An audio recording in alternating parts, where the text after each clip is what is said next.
अपने जमाने की आज भी बहुत सी खूबसूरत हसीना हैं जो आज भी अपनी दिलकश अदाओं से फैंस को अपना दीवाना बनाती हैं।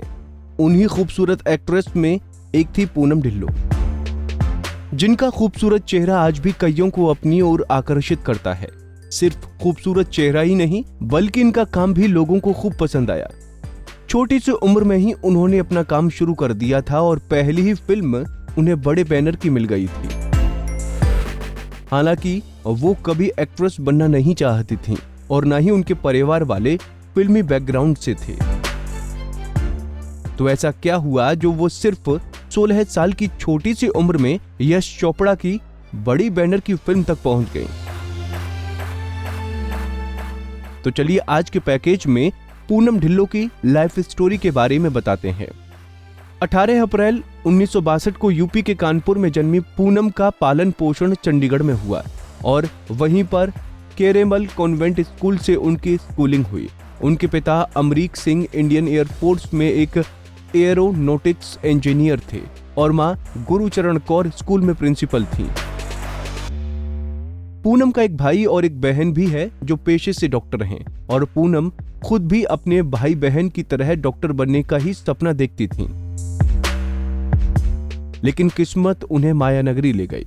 दरअसल उन दिनों फैशन शोज का चलन था, तो पूनम ने भी अपनी कुछ सहेलियों के साथ मिस इंडिया के कॉन्सेप्ट में हिस्सा लिया और वो सिर्फ 16 साल की थीं जब उन्होंने साल 1977 में मिस इंडिया का खिताब जीता और अगले ही साल 1978 में मिस इंडिया यूथ का खिताब भी अपने नाम किया।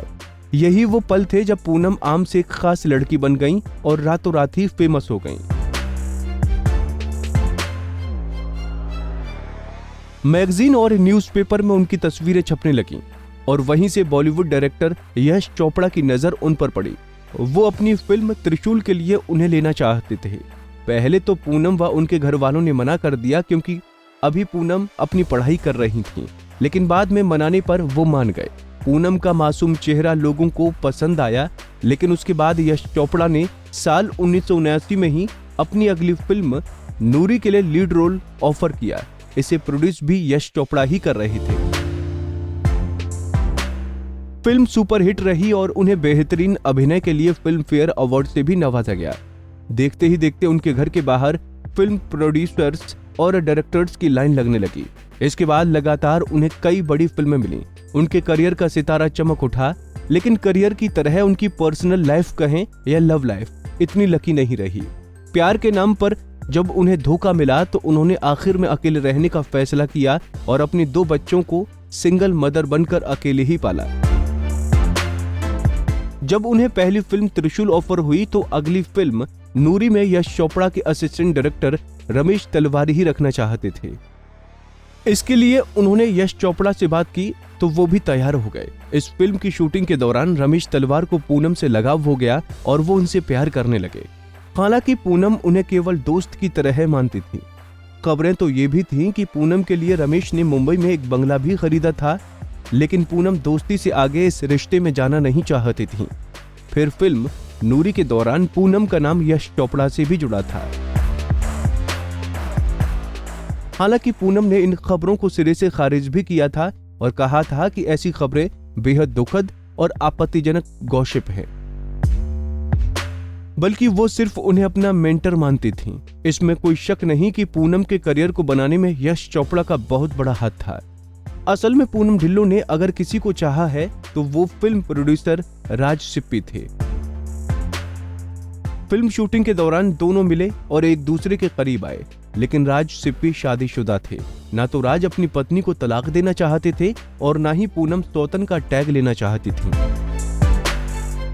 बस उन्होंने राज से दूर होने का फैसला लिया और रिश्ते को खत्म कर दिया। इसी बीच पूनम की जिंदगी में एक गम का पहाड़ टूट पड़ा। पूनम के सिर से पिता का साया उठ गया।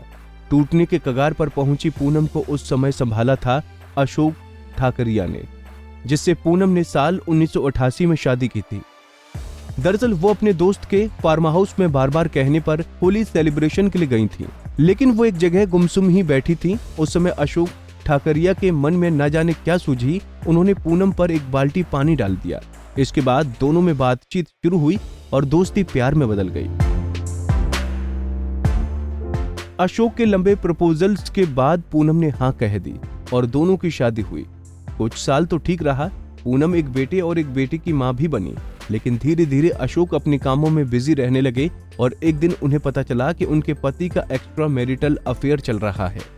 पूनम ने अपने पति को सबक सिखाने की सोची और खुद भी एक एक्स्ट्रा मैरिटल अफेयर किया, लेकिन जब उन्हें फायदा नजर नहीं आया तो पूनम ने साल 1997 में अशोक से अलग होने का फैसला ले लिया।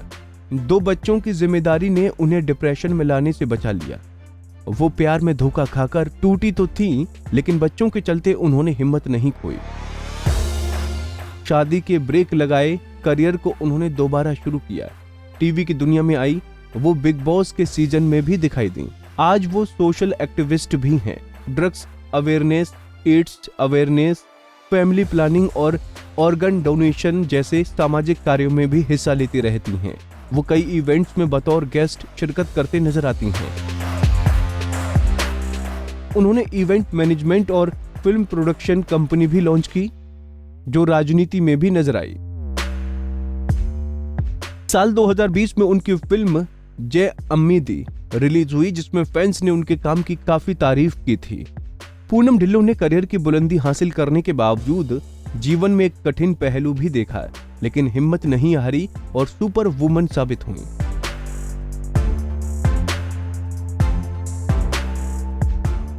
आपको हमारा पैकेज कैसा लगा? कमेंट बॉक्स में बताना न भूलें।